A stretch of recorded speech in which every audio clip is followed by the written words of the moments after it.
Amém. Hoje nós vamos dar início à nossa série de exposição na carta de Paulo aos Filipenses.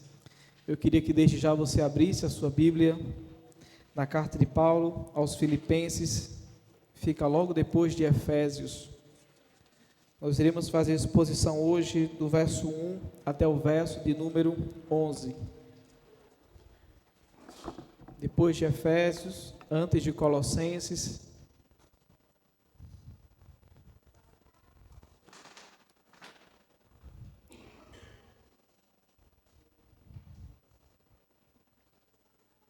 Todos acharam?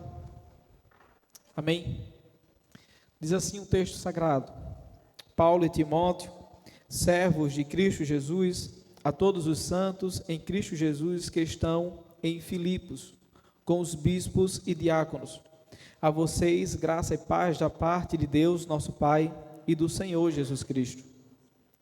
Agradeço ao meu Deus toda vez que me lembro de vocês. Em todas as minhas orações em favor de vocês, sempre oro com alegria por causa da cooperação que vocês têm dado ao Evangelho desde o primeiro dia até agora. Estou convencido de que aquele que começou boa obra em vocês vai completá-la até o dia de Cristo Jesus. É justo que eu assim me sinta a respeito de todos vocês, uma vez que os tenho em meu coração, pois quer nas correntes que me prendem, quer defendendo e confirmando o Evangelho, todos vocês participam comigo da graça de Deus. Deus é minha testemunha de como tenho saudades de todos vocês, com a profunda afeição de Cristo Jesus.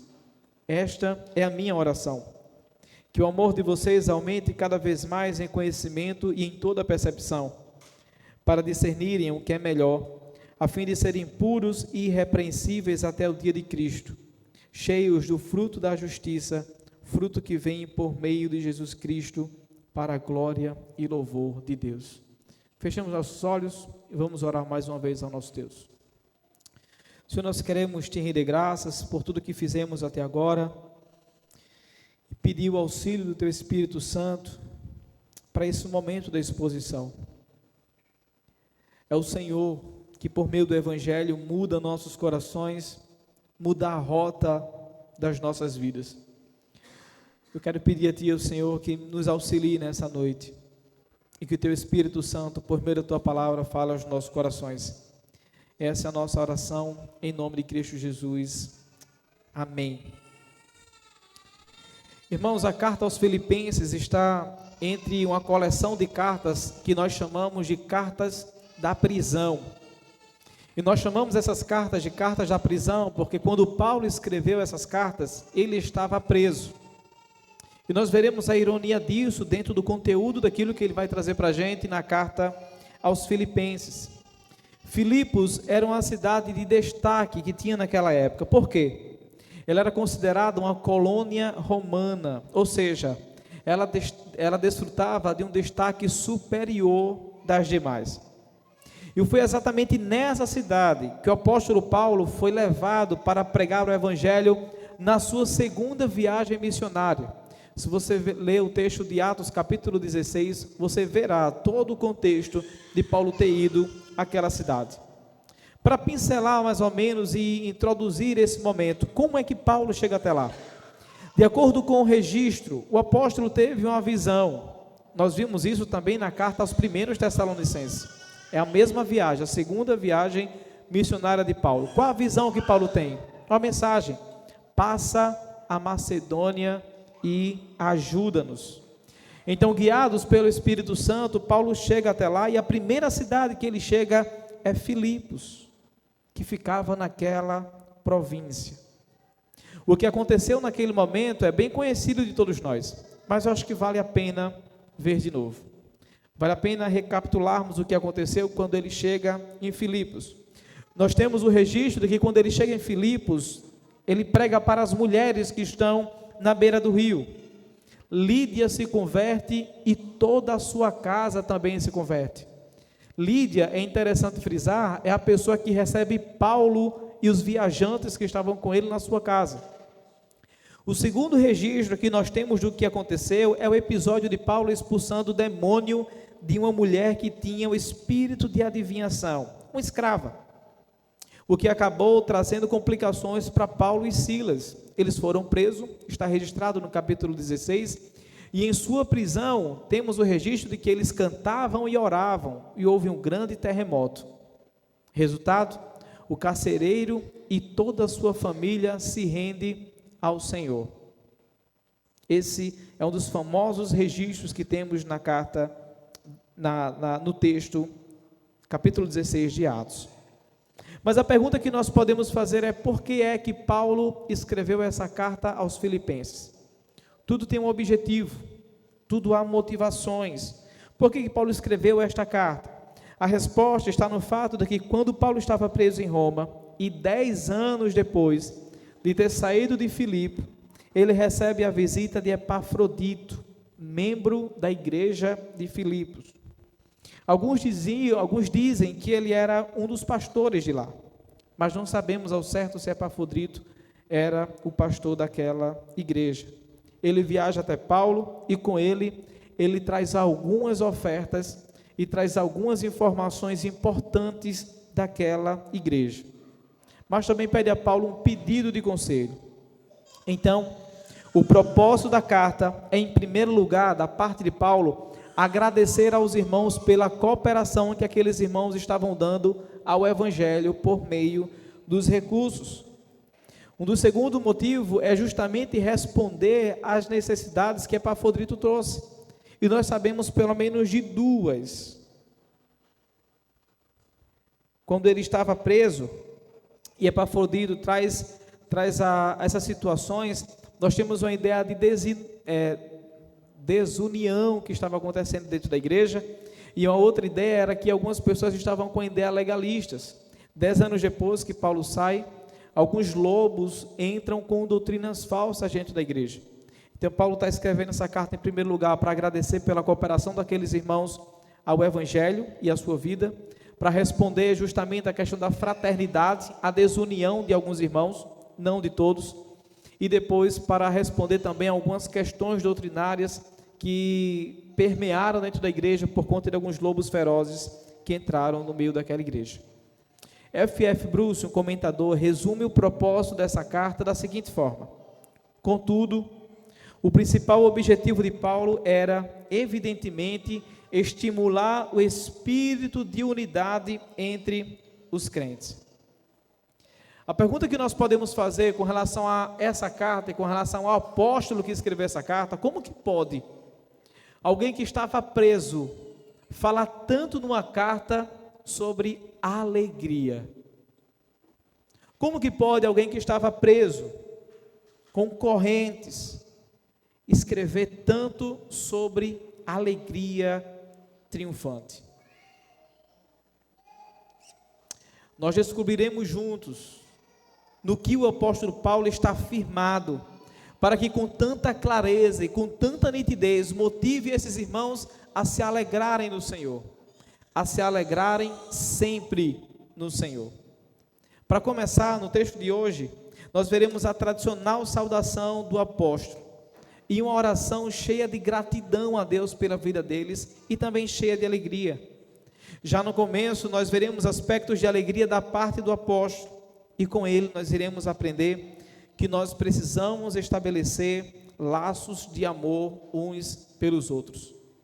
Todos nós precisamos estabelecer laços de amor uns pelos outros. Como é que Paulo demonstra isso por meio desse texto? Em primeiro lugar, ele demonstra isso, ele demonstra que ele ora agradecendo por eles. Paulo ora agradecendo por eles. Antes de mencionar o motivo da sua gratidão, nós temos então a sua conhecida saudação. Veja comigo mais uma vez o verso 1 e o verso de número 2, por favor. Paulo e Timóteo, servos de Cristo Jesus, a todos os santos em Cristo Jesus que estão em Filipos, juntamente com os bispos e diáconos, a vocês, graça e paz da parte do nosso Pai e do Senhor Jesus Cristo. Quem está escrevendo essa carta, como já foi dito, é Paulo. Mas se vocês perceberam no texto, nós temos uma outra pessoa com Paulo, é Timóteo. Isso não quer dizer para a gente que Timóteo seja um coautor da carta, porque ele tenha também escrito a carta. Mas isso traz para a gente a informação de que Timóteo estava com Paulo quando Paulo escreveu. E ele subscreve tudo aquilo que Paulo está endereçando a esses irmãos. Um outro ponto que é importante nós observarmos ainda na introdução dessa carta, no verso 1 até o verso de número 2, é como eles se denominam, Paulo e Timóteo, servos de Cristo Jesus. No grego essa palavra é doulos, escravos. Eles estão dizendo que eles, Paulo e Timóteo, são escravos de Cristo Jesus. Uma outra pergunta que nós poderemos fazer ainda é: a quem essa carta está sendo endereçada? Ainda no verso 1 e 2, nós vimos que a todos os santos em Cristo Jesus que estão em Filipos. É importante nós relembrarmos quem são esses santos. Santo, como nós bem sabemos, é aquele que foi separado do mundo para viver exclusivamente para Deus. Esses santos são, como Paulo falou, Paulo e Timóteo são servos de Cristo, são escravos de Cristo Jesus, chamados para cumprir o propósito da salvação. Mas essa carta também é endereçada aos líderes daquela igreja. E quem são os líderes que Paulo cita? Os bispos e diáconos. A palavra bispo significa supervisor. A palavra no seu original significa aqueles que estão em alerta para tudo o que está acontecendo. Essa é uma designação apropriada para os líderes da igreja, que tem justamente como objetivo supervisionar todo o trabalho que o povo de Deus está fazendo em prol do reino de Deus. Nós não temos no nosso meio presbiteriano lideranças com o nome de bispos, e sim de presbíteros, como nós iremos ver também em outros textos. E justamente nesse caso, presbíteros aponta para o caráter daquele que vai ocupar a posição. Se você ler 1 Timóteo capítulo 3, do verso 1 até o verso 16, quando ele fala sobre presbíteros e diáconos, ele dá alguns critérios para que essas pessoas preencham e sejam eleitas pela igreja. Quando são eleitos, os presbíteros, o que eles fazem é supervisionar bispos. Presbíteros, o caráter da liderança, tudo aquilo que eles precisam ser, e bispos, aquilo que eles precisam fazer, supervisionar todo o trabalho do povo de Deus na missão do reino de Deus. Mas uma outra categoria de liderança que Paulo também está escrevendo ainda nessa introdução, que são os diáconos. A própria palavra significa aquele que ministra. Se vocês perceberem a origem do diaconato, a origem desse ofício, ela é feita justamente em Atos capítulo 6, do verso 1 até o verso 7. Quando algumas pessoas preocupadas com as viúvas e preocupadas com os órfãos, pedem para que os apóstolos cuidem também deles. E os apóstolos dizem: nós não podemos negligenciar a oração e a leitura e a pregação da palavra. Escolhamos então homens piedosos para essa função. Ali inicia-se então a diaconia. Paulo está então, irmãos, endereçando essa igreja e falando aos santos, a toda a igreja, aqueles que foram separados do mundo e agora estão vivendo para Deus. Mas ele fala também que essa carta é endereçada aos bispos, aqueles que supervisionam o trabalho da obra de Deus, mas também aqueles que são diáconos, aqueles que cuidam da igreja como um todo, aqueles que ministram no serviço do Senhor. Depois de Paulo saudá-los, aos santos e aos líderes, Paulo vai escrever o quão grato ele é por todos esses irmãos. E por meio da sua oração, é nítido para o leitor que Paulo tinha fortes laços de amor com aquela igreja. Veja comigo, por favor, verso 3, 4 e 5. Ele diz: agradeço a meu Deus toda vez que me lembro de vocês. Em todas as minhas orações em favor de vocês, sempre oro com alegria, por causa da cooperação que vocês têm dado ao Evangelho, desde o primeiro dia até agora.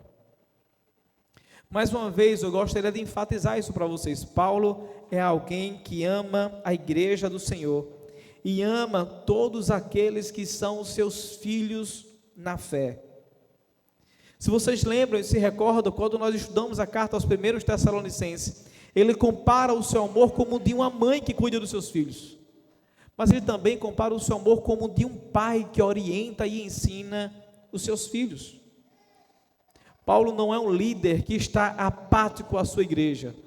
Paulo é um líder que ama a sua igreja e procura o tempo todo criar laços profundos de amor. Nós percebemos, mais uma vez, que mesmo preso, Paulo está orando por esses irmãos com grande entusiasmo. O que é que ele ora? Primeiro, ele ora agradecendo.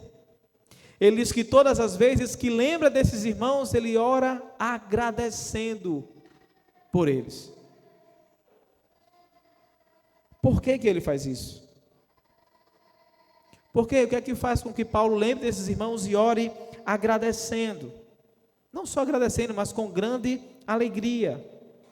O versículo 5, como li, registra para a gente que ele o faz assim por causa da cooperação que esses irmãos têm dado ao Evangelho, desde o primeiro dia até agora.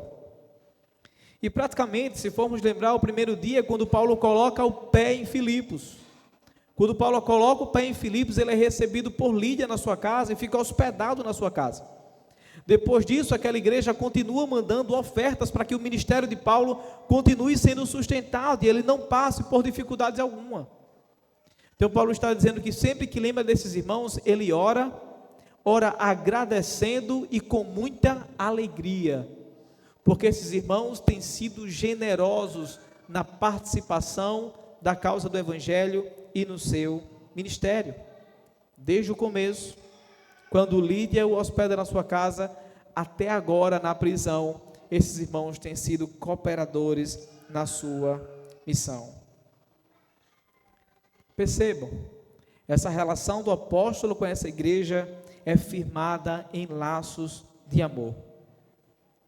E esses laços de amor que nós percebemos de Paulo para com essa igreja não é somente de um para com o outro, mas é principalmente laços de amor pela causa do Evangelho de Cristo Jesus.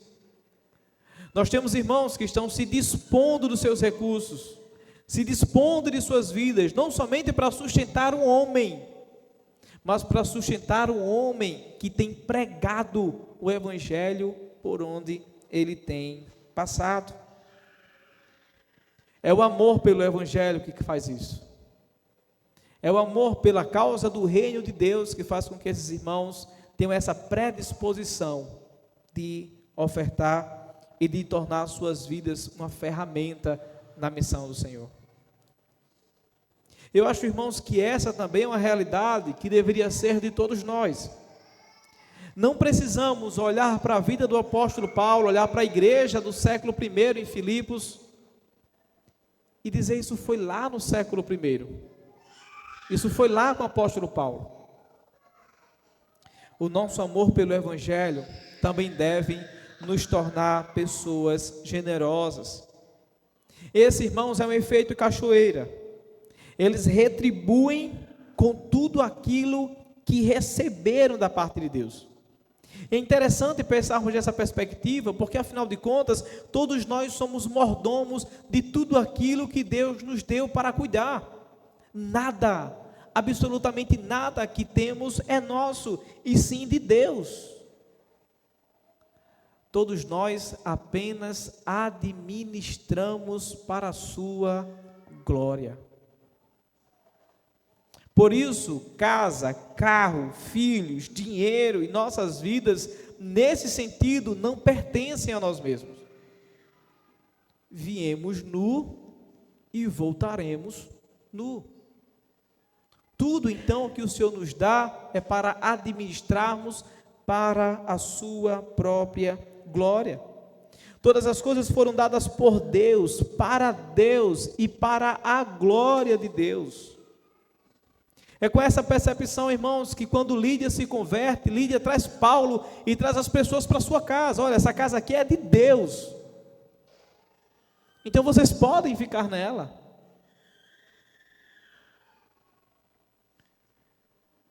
É com essa ideia em mente que aquela igreja separava donativos para mandar para o apóstolo, para que nada faltasse para ele pregar o evangelho. Gravem isso. O reino de Deus é formado por um povo que está empenhado em promover o seu nome aos 4 cantos do mundo. E para isso acontecer, tudo o que nos pertence deve estar à disposição desse rei para ser usado por todos os seus súditos. Por isso, tudo que lhe pertence, tudo que me pertence, não pertence a nós, pertence ao reino de Deus e deve estar à disposição para a evangelização e a pregação do seu evangelho. É literalmente, irmãos, viver a vida em prol da causa do reino de Deus. Paulo ora alegre, agradecido, porque esses irmãos tornaram o seu trabalho menos árduo, mais tranquilo. Foram cooperadores desde o momento em que ele chega, junto com a sua caravana, até estar preso em Roma. E esse trabalho, o trabalho da cooperação, não é um trabalho solitário, individual. É um trabalho onde todos se juntam a fim de cumprir o mesmo propósito. Epafrodito não pega somente a sua oferta e leva para Paulo. Não se dispõe à pregação do evangelho de maneira individual. Toda a igreja se une em prol do evangelho, em prol da causa do reino de Deus. É todos, irmãos, sendo guiados pela visão da missão de Deus. Sim, esses irmãos não viviam para cumprir suas próprias missões pessoais, mas viviam a vida para cumprir a missão de Deus. Fosse indo ou fosse cooperando, eles estavam empenhados em fazer o reino de Deus crescer. Talvez o aspecto da missão de Deus tenha se esfriado no nosso coração. Talvez o aspecto da evangelização tenha esfriado em nossos corações. Porque, de fato, quase sempre, nós procuramos viver muito mais os nossos projetos pessoais. Corremos muito mais longe a fim de cumprirmos tudo aquilo que nós planejamos e sonhamos. O que é a missão de Deus se comparado àquilo que eu preciso conquistar e ter nessa terra? Deus é o primeiro missionário que nós temos. Em Gênesis 3,15, é Deus quem prega para o homem que caiu, Adão e Eva. Nós temos esse relato. Se você perceber, em todo o decorrer do progresso da revelação, Deus está pontualmente sustentando a semente da mulher, o descendente, para que por meio dele viéssemos ter a salvação. E sendo assunto aos céus, esse Cristo Jesus, diz: vocês serão minhas testemunhas. Judéia, Samaria e até os confins da terra. O fato é que perdemos de vista a cooperação que podemos dar na missão de Deus. O Senhor, irmãos, não nos chama, o Senhor nos chama para sermos cooperadores da sua missão e, ao mesmo tempo, firmarmos esses relacionamentos sérios com os seus eleitos. É cooperando com a missão de Deus, mas juntos, lado a lado, não de maneira individualista, todos juntos, de mãos dadas. Uns pelos outros nós oramos, nos alegramos e nos ajudamos. Paulo é alguém que está comprometido com o bem-estar dos eleitos de Deus. Ele ama essa igreja porque ele foi amado. Ele ama os perdidos porque ele sabe o estado em qual Cristo lhe encontrou. Perseguidor dos cristãos, rejeitando a graça de Deus. Paulo ama porque foi amado e sabe o estado em que estava quando foi resgatado. Sejamos, irmãos, uma igreja que ama a missão de Deus. Sejamos líderes que farão de tudo para que os seus ideais sejam os ideais de Cristo Jesus. Sejamos crianças e adolescentes nessa igreja que amam o Senhor Jesus acima de todos os seus sonhos. Dessa maneira, nós teremos soldados de Cristo lutando pela causa do reino e não impostores domingueiros no seu reino.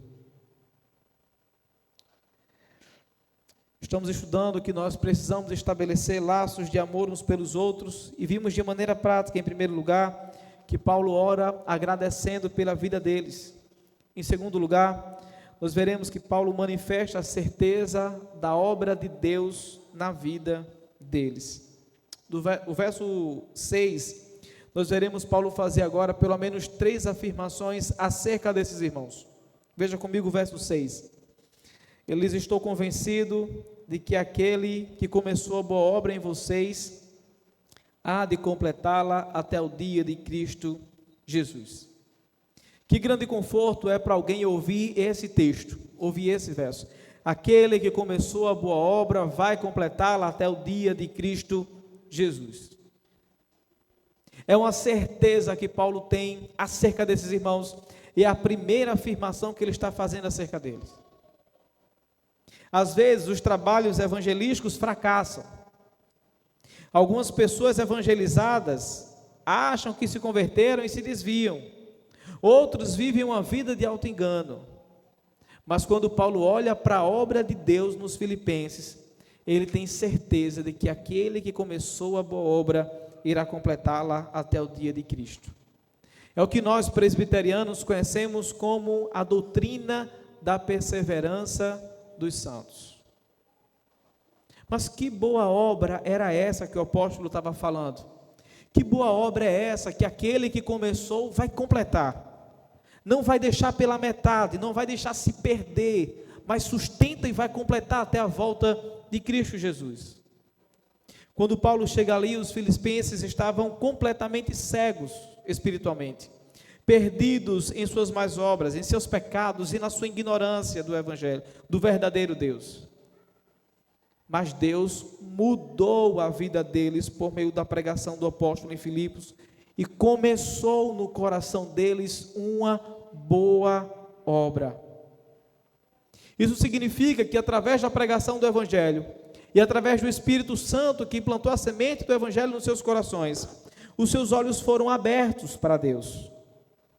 Eles se arrependeram dos seus pecados, foram justificados, foram perdoados por Deus, creram em Cristo Jesus e foram regenerados.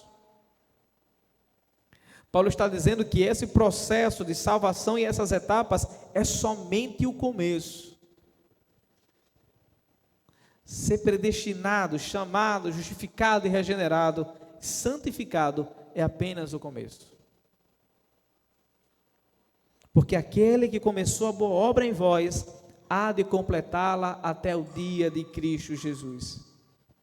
Isso significa para a gente que o Deus que chamou, perdoou, regenerou e lhe deu Espírito, era o mesmo que o santificaria, que o conduziria neste mundo firmes na fé, livrando-os, por exemplo, do erro da apostasia, e que finalmente haveria de recebê-los na glória e lhes dar a vida eterna. Essa certeza era nítida, porque o que aconteceu no coração daqueles irmãos desaguou em ações de graças, desaguou em obras, de maneira externa. A semente plantada cresceu e frutificou. Era nítido ver que aqueles irmãos eram salvos. Por isso que Paulo fala com tanta certeza: aquele que começou a boa obra vai completá-la até o dia de Cristo Jesus. Era nítido. A segunda afirmação que o apóstolo faz é que ele tem cada irmão daquela igreja no seu coração e carrega eles no coração. Veja comigo o verso de número 7, por favor.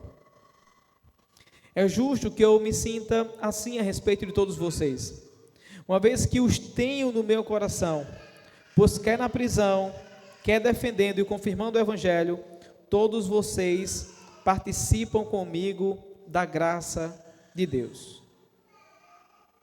Paulo já mais uma vez ressaltando que esses irmãos são salvos e que Deus está realizando a sua obra santificadora através do seu Espírito neles. Isso é visto pelo fato dessa igreja sempre materializar a sua salvação por meio de boas obras, ofertando ao apóstolo, seja ele estando preso, ou seja ele esteja defendendo e manifestando o evangelho por onde quer que ele pense, que ele passe. O fato, irmãos, é que essa igreja é uma ferramenta de Deus para suprir as necessidades de Paulo na pregação do evangelho, e ele sabe disso. Por isso ele afirma: eu trago vocês no coração, eu carrego vocês no coração. Isso mostra para a gente que são ações uns para com os outros, que fortalecem os nossos laços de fraternidade cristã. São as ações uns para com os outros que nos fortalecem, nos tornam cada vez mais um em Cristo Jesus. E não o corpo com membros decepados, mas membros do mesmo corpo, juntos e unidos. A terceira afirmação que o apóstolo faz é o quanto ele tem saudade desses irmãos. Vejam essa relação e esses laços de amor que Paulo tem com aquela igreja. Primeiro ele afirma: por causa das obras de vocês, pela forma que vocês se comportam diante de Deus e do evangelho, aquele que começou a boa obra vai completá-la até o dia de Cristo. Depois ele diz que os carrega no coração, porque esses irmãos são cooperadores da sua vida. Agora ele está afirmando para a gente que ele tem saudades daqueles irmãos. Verso 8, por favor. Deus é minha testemunha de como tenho saudade de todos vocês, com a profunda afeição de Cristo Jesus. Paulo usou, irmãos, aqui palavras afáveis para descrever o profundo sentimento que tinha pelos filipenses. A palavra saudade não aparece no grego. Se você perceber, no inglês também não aparece saudade. É praticamente uma coisa nossa. O que ele está dizendo aqui, literalmente, é: eu tenho um profundo sentimento por vocês. Pensa comigo, fazia 10 anos que ele não via esses irmãos, mas criou um laço de amor por eles. E para confirmar para esses irmãos que não era falsidade da sua parte, esse profundo amor que ele tinha por eles, ele chama a Deus como testemunha. Ele começa o verso dizendo: Deus é minha testemunha, de como tenho saudades de todos vocês.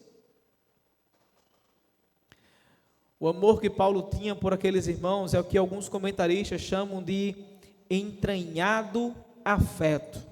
Entranhado afeto.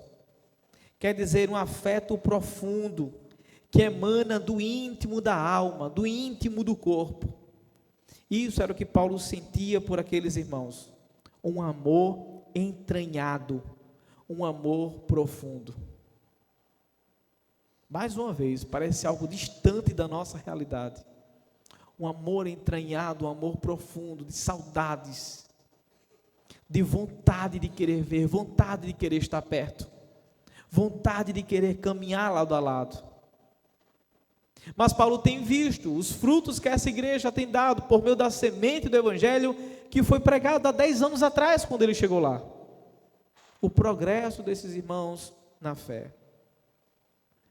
Irmãos, não há coisa melhor do que você ver os frutos da semente do evangelho que você plantou na vida de alguém. Você já teve a experiência de pregar para um não crente, acompanhá-lo e depois vê-lo maduro na fé, vê-lo caminhar diante do Senhor? Ou você já teve a experiência de discipular alguém e no primeiro encontro a pessoa falou que não tem tanta certeza da salvação, ou que tinha algumas dúvidas quanto à volta de Cristo, algumas dúvidas que não fazia sentido na cabeça dela quanto à nossa doutrina? E depois de 3, 4 encontros de discipulado, você percebe que ela avançou um passo naquilo ali, compreendeu o evangelho e pôde caminhar de maneira mais madura ao seu lado. Ou será que você já aconselhou alguém em crise? No primeiro encontro, tudo estava tão ruim, tão difícil, e no primeiro encontro você conseguiu aplicar o evangelho. No segundo encontro, você percebeu mudanças no comportamento daquela pessoa. No terceiro, no quarto, para o quinto, ela está começando a abandonar aquele pecado. A família está começando a ser restaurada, o casamento está caminhando mais para o centro da vontade de Deus. O que é isso? O que é que faz com que o não crente mude de vida? O que é que faz com que alguém que está fraco na fé seja discipulado e avance? O que é que faz com que alguém em crises profundas seja aconselhado e mude? É o evangelho. É o poder do evangelho de Cristo Jesus. Não é na força do nosso próprio braço. É o evangelho de Cristo Jesus que faz isso. E o seu Espírito faz com que isso frutifique em nossos corações. É incrível, irmãos, a arma que nós carregamos. É incrível o poder do evangelho de Cristo Jesus.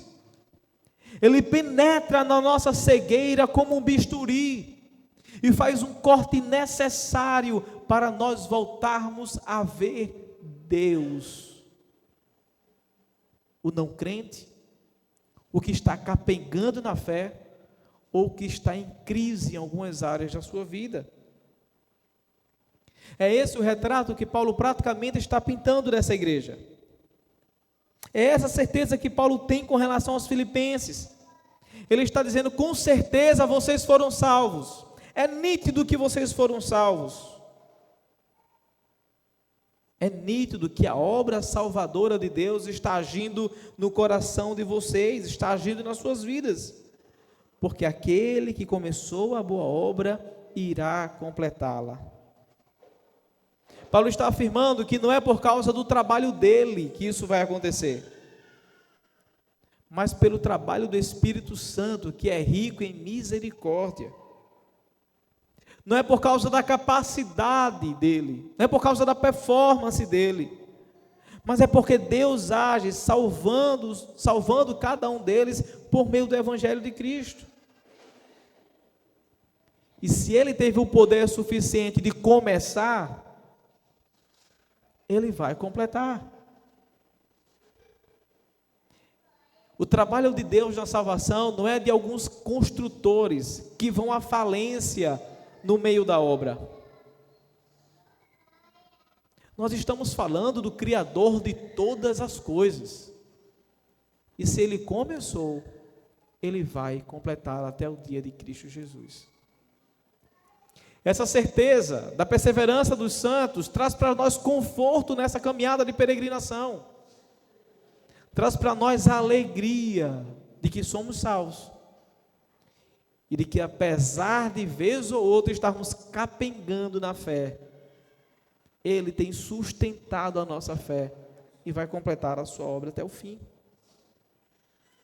O capítulo 17, versão 1 e 2 da Confissão de Westminster diz o seguinte, observe: aqueles a quem Deus aceitou em seu amado, eficazmente chamados e santificados por seu Espírito, não podem nem totalmente, nem finalmente apostatar do seu estado de graça, salvos. Mas com toda certeza perseverarão até o fim e serão eternamente salvos. Seção 2. Esta perseverança dos santos depende não do seu próprio livre-arbítrio, mas da imutabilidade do decreto da eleição, fluindo do mérito e intercessão de Cristo Jesus. Quando nós olhamos para essa doutrina da perseverança dos santos, para resumir, nós percebemos que nós iremos perseverar até o fim, que a boa obra vai ser completada até o dia de Cristo Jesus, não pelos meus méritos, não pela minha performance, não pelas minhas obras, mas pelo mérito daquilo que Cristo fez na cruz do Calvário e pela intercessão ao lado de Deus. De uma maneira prática, isso nos ensina que o verdadeiro crente, uma vez regenerado e justificado por Deus, não pode jamais um dia, totalmente, nem finalmente, apostatar da graça, mas infalivelmente perseverará nela até o fim. É por isso, e tendo isso em mente, que Paulo escreve aos Romanos, capítulo 8, do verso 32 ao 39, ele diz: aquele que não poupou o seu próprio filho, mas o entregou por todos nós, como não nos dará juntamente com ele todas as coisas?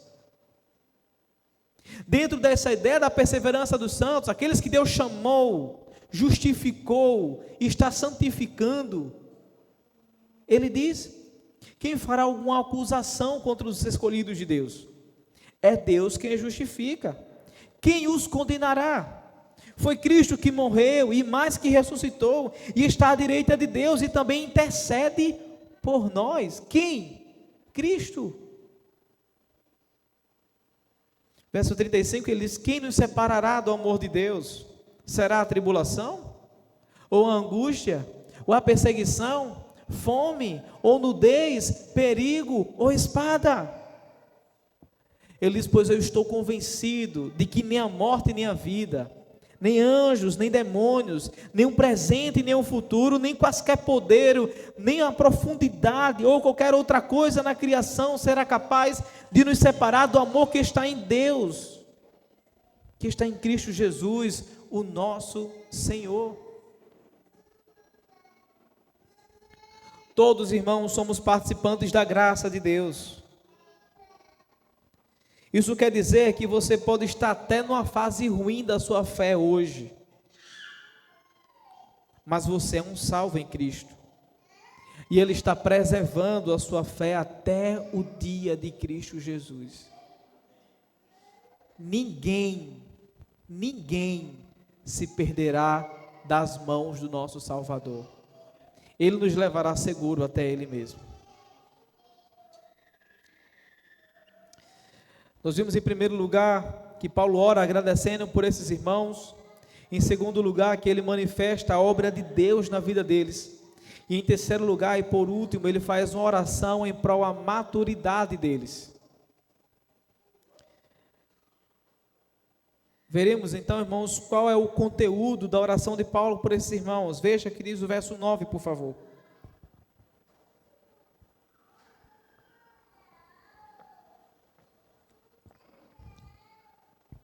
Esta é a minha oração, que o temor de vocês aumente cada vez, que o amor de vocês aumente cada vez mais em conhecimento e em toda a percepção. Vejam, Paulo escreve aos Filipenses como ele não escreve aos Filipenses como a um povo que falta amor e que precisa rogar para que os Filipenses agora amem. Não. Mas ele está escrevendo a um povo que já possui o amor, mas que precisam crescer ainda mais no amor. Nós vimos, tão logo que Lídia tornou-se cristã, abriu a porta da sua casa para Paulo. Tão logo o carcereiro de Filipe se converteu, ele tratou de Paulo e todos que estavam com ele.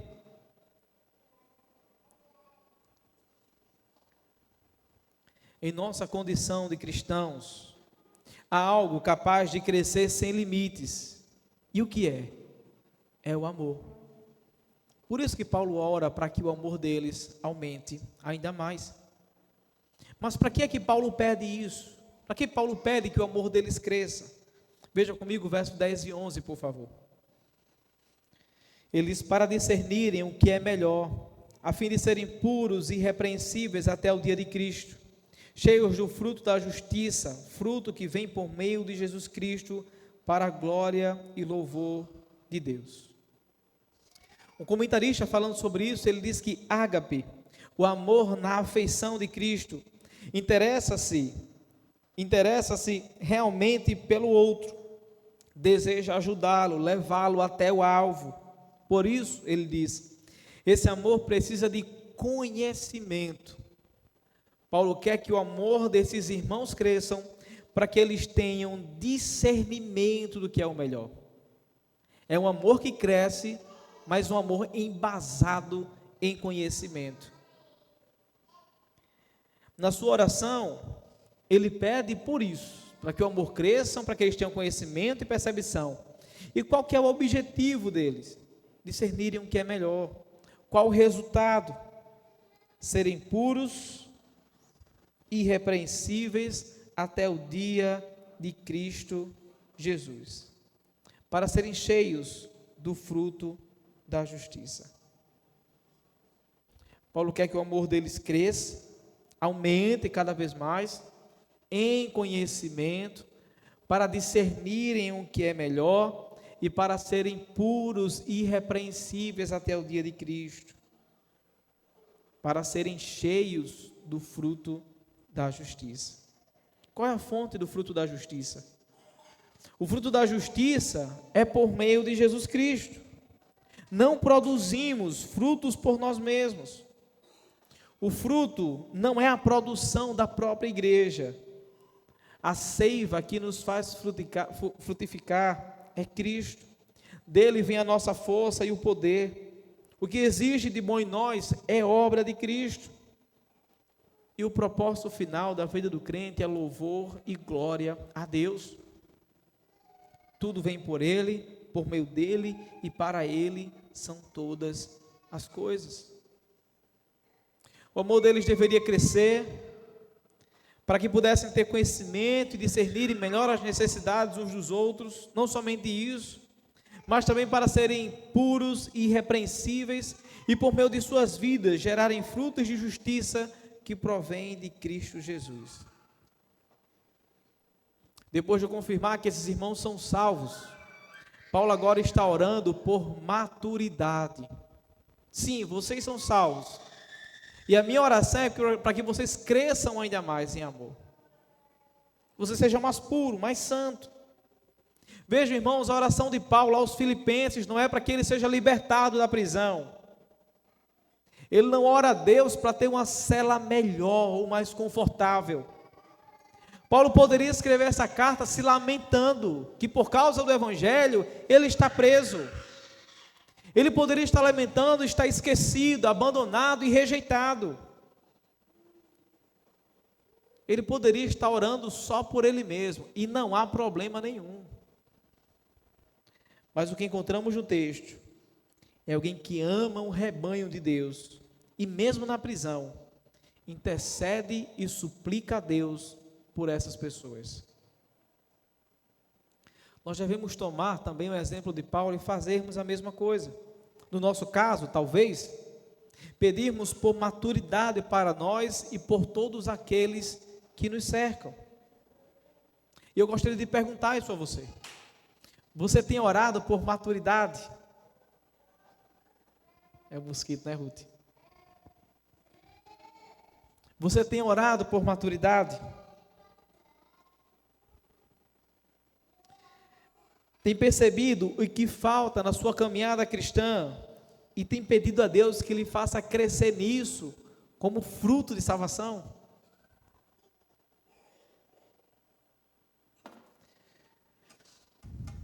Eu acho que algumas questões que nós precisamos observar, que talvez faltem em nós, seja amor fraternal, generosidade na missão, empatia uns pelos outros, hospitalidade e amor pela missão.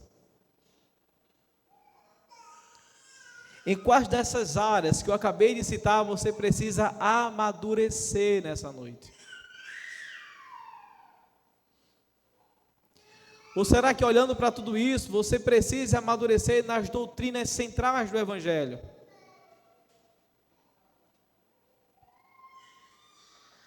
Há momentos, irmãos, que nós precisamos parar com a nossa correria e avaliar onde precisamos crescer diante de Deus para servirmos melhor no seu reino.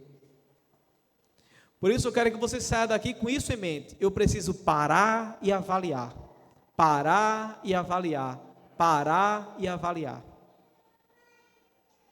Até listar pontos dos quais você precisa amadurecer. Só com maturidade espiritual, irmãos, nós conseguimos ajudar a outros à nossa volta. Nutridos por uma fé madura, poderemos observar nossos irmãos, avaliar pontos que eles precisam crescer e ajudá-los com alimento sólido das Escrituras. E ao mesmo tempo orar por eles para que eles cresçam em aspectos em que estão fracos espiritualmente. William Barclay diz o seguinte: o amor é sempre o caminho do conhecimento. Quanto mais amamos algo, desejamos saber cada vez mais acerca dele. Se amarmos uma pessoa, desejaremos saber cada vez mais a respeito dela. Se amarmos a Jesus, desejaremos conhecê-lo mais e mais.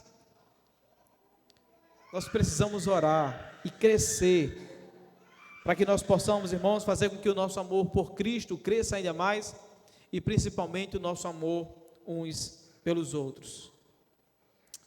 Outro comentarista sintetiza assim esse ponto: crescemos na proporção em que conhecemos.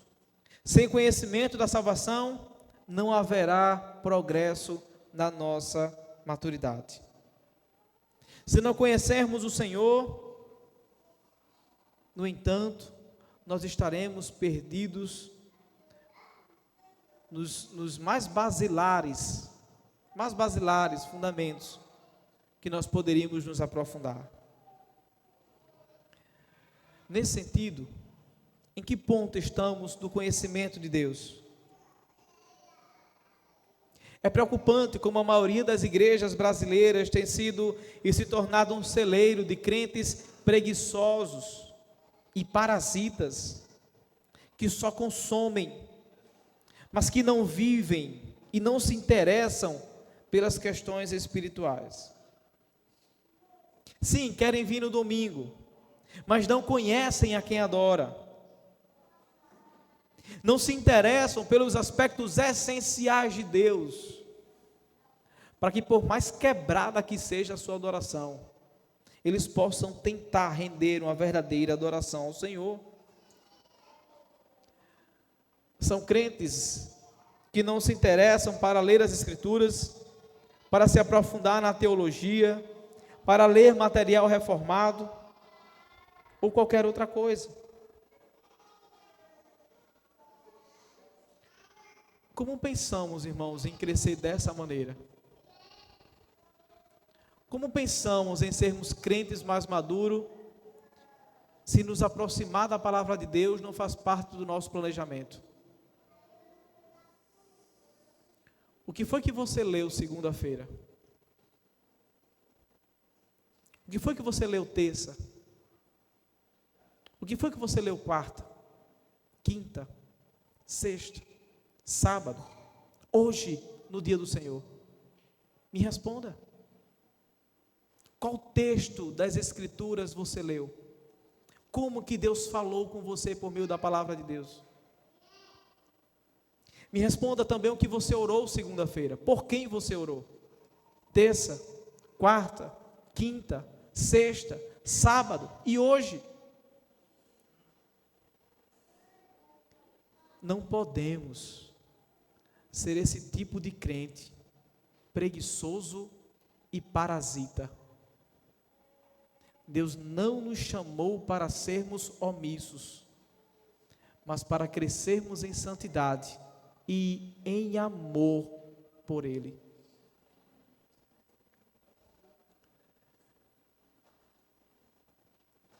Você precisa crescer em amor por Deus. Ame a Deus acima de todas as coisas em primeiro lugar nessa noite. Precisa crescer em generosidade. Aprenda sobre a generosidade de Deus na salvação e todos os benefícios garantidos por Cristo Jesus para mim e para você. Você precisa crescer no amor para sermos puros e irrepreensíveis até o dia de Cristo. Leve a sério a vida cristã. Para concluir, Paulo tem laços de amor com esses irmãos. Por isso, ele diz que trago vocês no coração, ou levo vocês no coração. Se olharmos atentamente para Paulo, veremos que ele é um homem imperfeito, cheio de pecados e vacilante em seu coração, como eu sou e como você também é. O que é que faz Paulo amar tanta gente? É o tanto que ele foi amado. O que faz com que Paulo se importe tanto com os outros é perceber que alguém se importou tanto por ele, ao ponto de morrer numa cruz do Calvário, para dar vida eterna a ele. É isso que move as suas motivações. É isso que move a sua vida em direção a Deus. É o que o amor de Cristo fez na vida dele, que faz com que ele carregue essas pessoas no seu coração, ame-as e sacrifique sua vida por elas, e esteja preso para pregar o evangelho a essas pessoas. Não somente isso, mas ore por elas, se alegrando por elas, e escrevendo de uma prisão, para que esses irmãos possam alegrar-se no Senhor. O reino de Deus é feito de gente errante, mas de gente que por meio da nova vida estão dia a dia sendo moldados à imagem de Cristo.